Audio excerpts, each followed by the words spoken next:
దేవుని పరిశుద్ధ నామమునకు మహిమ కలుగును గాక. Good morning. ఆ రోజు ఆ కుమార్తె తండ్రి దగ్గరికి వచ్చి, డాడీ నాకు వేరే పట్టణానికి ట్రాన్స్ఫర్ అయింది డాడీ, నన్ను కొంచెం డ్రాప్ చేయడానికి వస్తారా అని చెప్పి ఆ తండ్రిని అడిగినప్పుడు, అమ్మ అలాగే వస్తాను అని చెప్పి తన కుమార్తె లగేజ్ అంతా కారులో పెట్టుకొని తన తండ్రితో కలిసి ప్రయాణిస్తూ ఉంది వేరే పట్టణానికి. అలా వెళ్తున్న సమయంలో రోడ్డు మీద గాలి మొదలైంది.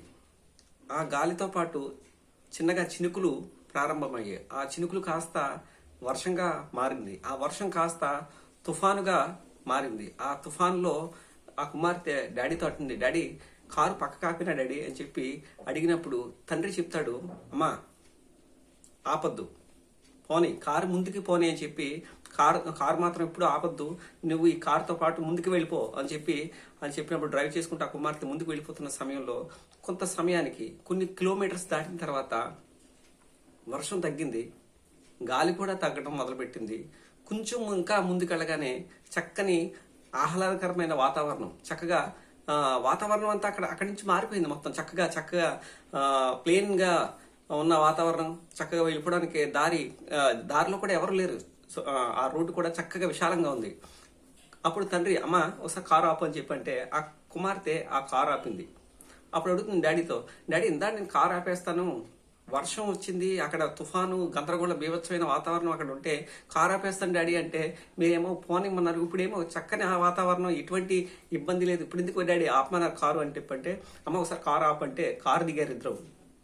ఏరమ్మ మనతో పాటు చాలా మంది వచ్చారు కదా ప్రయాణంలో, చాలా మంది మన వెనకాల కారుల్లోని ట్రక్స్లోని చాలా మంది ప్రయాణస్తులు వచ్చారు కదా డాడీ, వారందరూ ఎక్కడ ఉన్నారు అని చెప్పి ఆ కుమార్తెని అడిగినప్పుడు ఆ కుమార్తె అన్నది, తుఫాన్లో చిక్కుపోయారు డాడీ, ఆ తుఫాన్లో ఉండిపోయారు. అక్కడ పెద్ద పెద్ద ట్రక్స్, పెద్ద పెద్ద కార్లు, పెద్ద పెద్ద బుల్డ్రోజర్స్ ఏవైతే ఉన్నాయో అవన్నీ కూడా అక్కడ ఉండిపోయినాయి డాడీ అని చెప్పంటే ఆ తండ్రి ఆ కుమార్తెతో ఏమన్నాడు తెలుసా, మనం ఎందుకమ్మా ఇక్కడ ఉన్నాము అంటే, డాడీ నేను మీ మాట విన్నాను, మీరు నడిపించమన్నారు, నేను నడిపించాను, కనుకనే ఇక్కడ చక్కగా మనం ఉన్నాం డాడీ అని చెప్పంటే ఆ రోజు ఆ తండ్రి ఆ కుమార్తెకు చెప్పింది మనం చూసినట్లయితే, ఆ రోజు ఈ లోక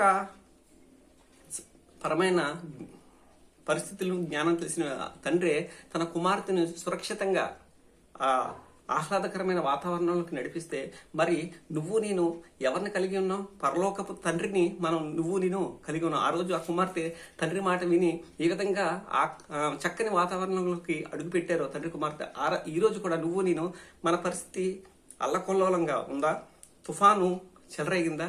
బీభత్సమైన పరిస్థితి నీకు నాకు ఎదురవుతుందా? అయితే విను, ఆ రోజు ఇశ్రాయేలీలు ఎర్ర సముద్రాన్ని దాటాలి. ఎర్ర సముద్రం అడ్డుగా ఉంది, ఒక పెద్ద సమస్య. వెనక ఫరో, ముందుకు వెళ్ళలేని పరిస్థితి, వెనక్కి రాలేని పరిస్థితి, వెనక నుంచి శత్రువు, ముందు నుంచి సమస్య.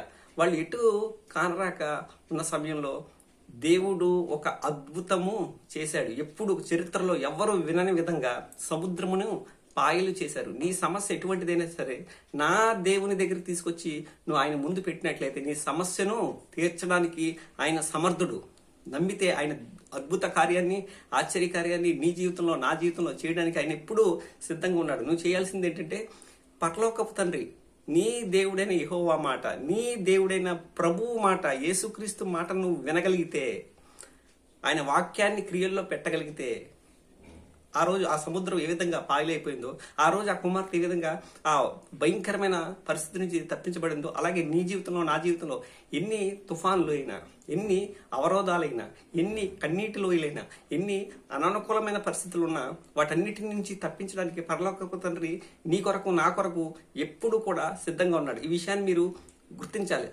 ఆ రోజు ఆ తండ్రి మాట విన్న కుమార్తె ఏ విధంగా తప్పించబడిందో, ఈరోజు నువ్వు నేను కూడా దేవుని మాట విని ఆయన మాటల ప్రకారం నువ్వు నేను జీవిస్తే, నడిస్తే, నీ జీవితంలో ఉన్న ప్రతి తుఫానుని, ప్రతి ఆటంకాన్ని, ప్రతి సమస్యను తీర్చడానికి ఆయన సిద్ధంగా ఉన్నాడు.